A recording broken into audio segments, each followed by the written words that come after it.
வாங்க doctor vials லிவிங்ஸ்டனோட ரொம்பவே சக்தி வாய்ந்த ஒரு சிந்தனைய பத்தி பார்க்கலாம். பாருங்க, இந்த ஒரே ஒரு வரியில எல்லாத்துலயும் ஜெயிக்கிறதுக்கான ஒரு சூப்பரான தத்துவம் அடங்கியிருக்கு. சரி, இவ்ளோ சிம்பிளா இருக்கிற இந்த வரியில அப்படி என்னதான் சக்தி இருக்கு? வாங்க இத பிரிச்சு பார்க்கலாம்.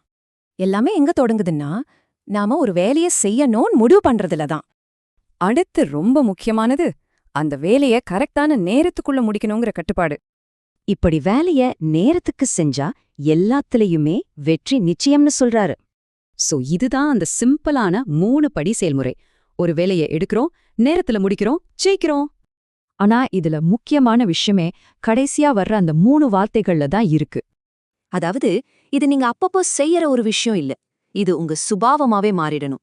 ஒரு வேலைய செய்யறதுக்கும் அந்த மாதிரி செய்யறதே உங்க குணமா இருக்கிறதுக்கும் பெரிய வித்தியாசம் இருக்கு இல்லையா? இப்போ இந்த முழு வரியையும் திரும்ப பாருங்க.